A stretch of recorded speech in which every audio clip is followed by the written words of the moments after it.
4 days have passed since that embarrassing Thursday night performance, and yet, it still lingers like a bad taste. The kind of game that doesn't just sting in the moment, but crawls under your skin and stays there. And the worst part? The Pittsburgh Steelers don't seem to be in any kind of hurry to move on from it either. Not when so many defensive issues remain unresolved, unaddressed, and, frankly, undeniable. Green Bay might be on the horizon, but how do you look ahead when the foundation behind you is still crumbling? Let's be honest. The attention right now shouldn't be on game planning for Jordan Love or breaking down Packers tape. It should be squarely focused on figuring out how this defense, once hyped up as a potential historic unit, is sitting near the bottom of the league in critical categories. It's not just about missed tackles or busted assignments anymore. It's about the identity of the defense, or rather, the complete lack of one. Because no matter how much you want to praise the offense for making baby steps, the fact remains that the other side of the ball is regressing. And that's a crisis. Let's take the passing defense. Ranked 31st out of 32 teams in passing yards allowed. That's not just bad. That's catastrophically bad. And it's not like it crept up out of nowhere. This has been building. Week after week, the same soft spots in coverage, the same lack of communication on the back end, the same reliance on a trio of supposed coverage specialists that simply haven't delivered. Whether it's a schematic problem or a personnel problem, or likely both, the results speak for themselves. You're not anchoring anything with a secondary this porous. And what's most frustrating is that this was the part of the defense that was supposed to be set. You had your 3 guys back there. That was supposed to be the solid core. But instead, you've got opposing quarterbacks carving through this group like they're playing against a junior varsity squad. Remember that Bengals game? Joe Flacco, Jamar Chase, and T. Higgins made the Steelers' secondary look helpless. At one point in the second half, Pittsburgh had 5 defenders in coverage trying to keep up with just 3 receivers, and still got cooked. That right there's a quiet, on-the-field admission that what they're doing isn't working. When you go from 3 guys in coverage to 5, and you still can't stop a basic pass route, that's not just poor execution. That's a system failure. And then there's the run defense. When you're the only team in the NFL getting run over by a no-name, low-profile running back, something's broken. That's not a fluke. That's not a Thursday night thing. That's a unit being bullied again. Yes, we know Thursday games are short weeks. Yes, we know coaches tend to rotate more guys to keep legs fresh. But come on, this isn't just a product of short rest. This is a trend. You've got defensive linemen who aren't getting it done, plain and simple. Keanu Benton, for one, has not lived up to expectations. But he's not the only one. And maybe it's time to shake things up. Maybe it's time to make some uncomfortable changes. If that means rotating more guys like they eventually did on the offensive line, so be it. If that means surprising moves, so be it. You cannot keep rolling out the same personnel, the same schemes, and expect different results. And here's where things get even more uncomfortable, because the problem doesn't stop with the players. You have to start asking the tougher questions. What exactly is the plan on defense? Who's calling the shots? On paper, Terrell Austin is the defensive coordinator, but we all know Mike Tomlin has his fingerprints all over this unit. So which part of this mess belongs to whom? And does it even matter anymore? Because no matter who's making the final calls, the result is the same. A bottom 2 defense in the NFL. You look around the league, and you just don't see other defensive coordinators getting this kind of underperformance from this kind of talent. That's the most damning part. Look at the names on this roster. These aren't scrubs. These are guys who were supposed to be difference makers. You've got a blend of veterans and young talent. You've got pro bowlers. You got first-round picks. You got depth at multiple levels. So how is it that this group is performing like one of the worst in football? That disconnect has to land somewhere. And if it doesn't land with the players, it lands with the coaching staff. The head coach once stood at a podium and told the world this defense had the chance to be special, even historic. But what we're seeing now is anything but. And sure, we can point fingers at individuals. Joey Porter Jr., for instance, has become a lightning rod for criticism. 17 penalties in one season. That's a staggering number for any cornerback, let alone a guy who was supposed to be one of the foundational pieces of the secondary. And yes, 6 of those penalties came in a single game against Cincinnati. He's even admitted he feels targeted by the officials. Whether you believe that or not, the reality is that he's not playing at the level the team needs him to play at. He was drafted to be a shutdown guy, not a penalty machine.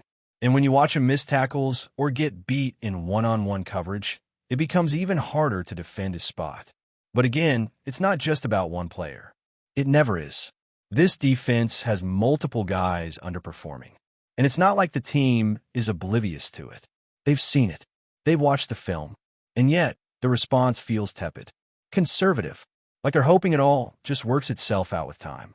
But time is not a luxury in the NFL. Every week is a test, and this team keeps failing the same questions. That's what makes it hard to move on. That's what makes it hard to focus on the next opponent. Because none of this is getting fixed with a couple of days off or a new game plan. It takes real, uncomfortable, honest change. And right now, it's fair to wonder if this coaching staff is ready, or even willing, to make that change. And while the defensive problems are stacking up fast, what makes this whole situation even more frustrating is how little accountability seems to be surfacing from those who matter most. Mike Tomlin continues to present the same composed, stoic image at press conferences, delivering vague responses that sound more like political spin than urgent action. We need to coach better. We need to play better. That's not cutting it anymore. Fans aren't asking for empty sound bites. They're asking for answers, for signs that this coaching staff understands the gravity of what's happening on the field. Because let's not forget, this is not some rebuilding roster struggling to find its footing. This is a team that entered the season with real expectations, driven by bold statements from the top. When you, as a head coach, openly suggest in the offseason that your defense has the potential to be historic, you invite the spotlight. You invite scrutiny. And now that the unit is ranked near dead last in key metrics, that same coach has to answer for it. You can't make grand proclamations and then vanish when things go south.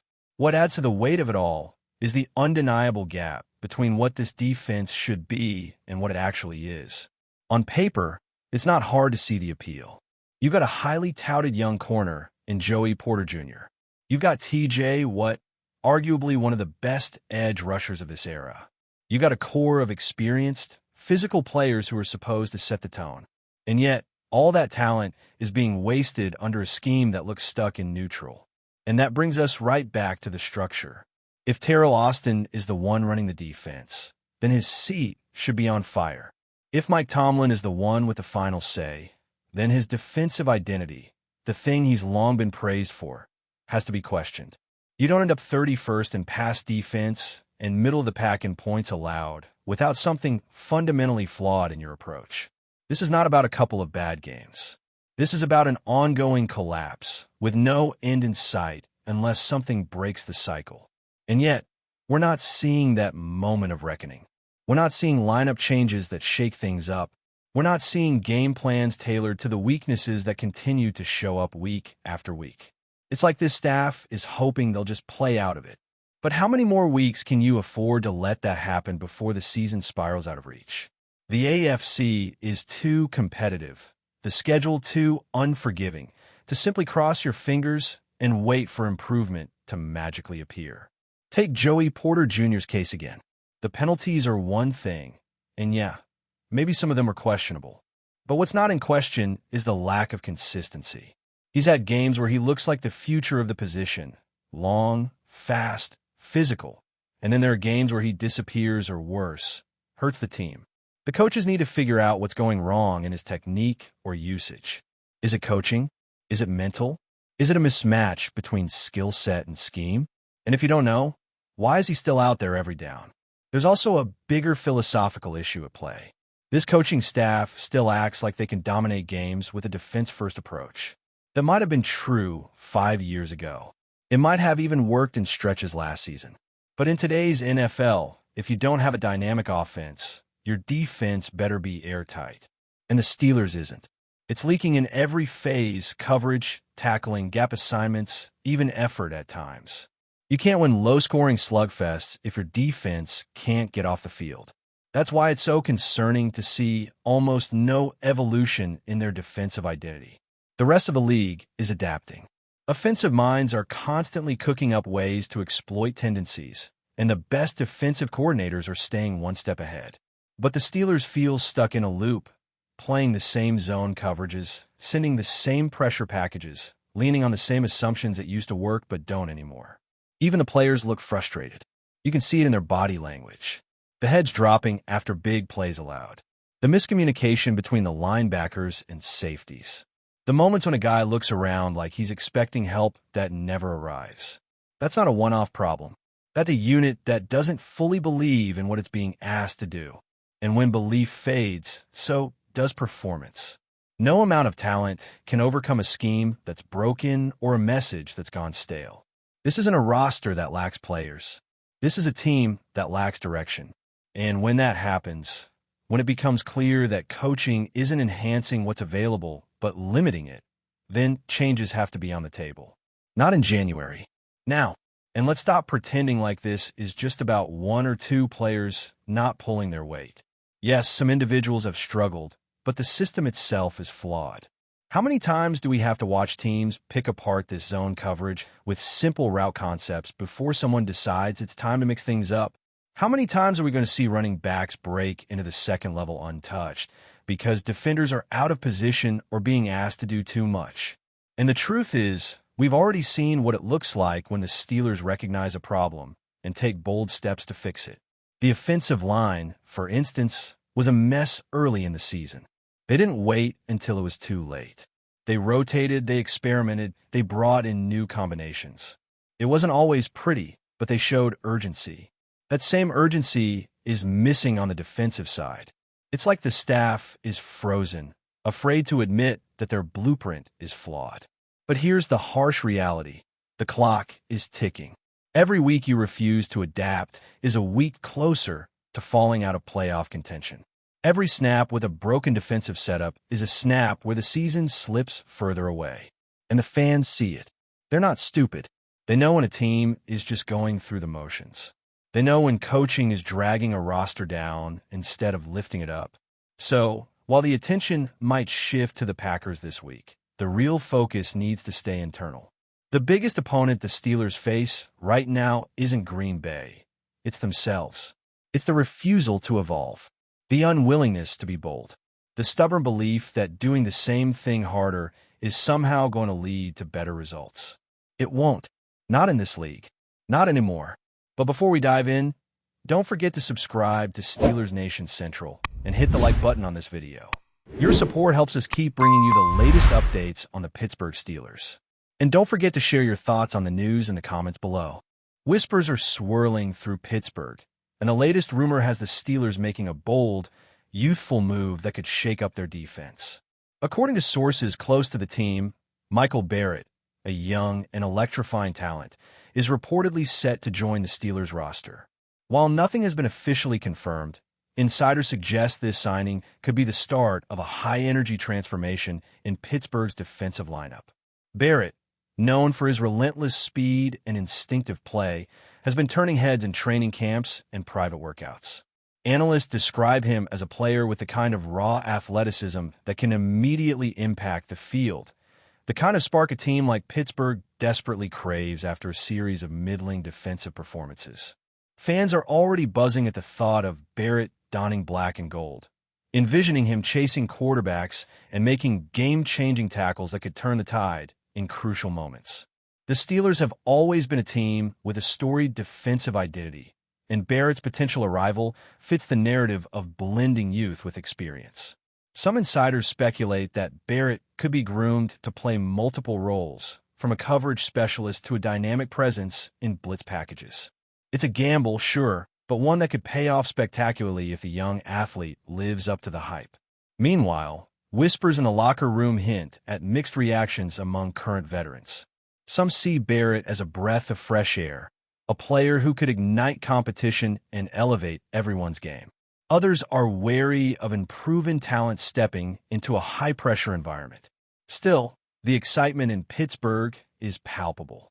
Social media is already alight with fans speculating about how Barrett's arrival could change defensive schemes and energize the notoriously passionate Steelers fan base.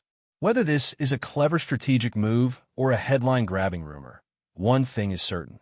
The Steelers are drawing attention, and MICHAEL Barrett's name is now on everyone's lips. If the buzz proves true, Pittsburgh may have just found a young dynamo they've been searching for to inject life into a defense in need of jolt. That's it for this update. If you enjoyed the video and want to keep receiving exclusive news about the Pittsburgh Steelers, make sure to subscribe to Steelers Nation Central and give this video a like. We always look forward to hearing your comments and opinions. See you in the next video.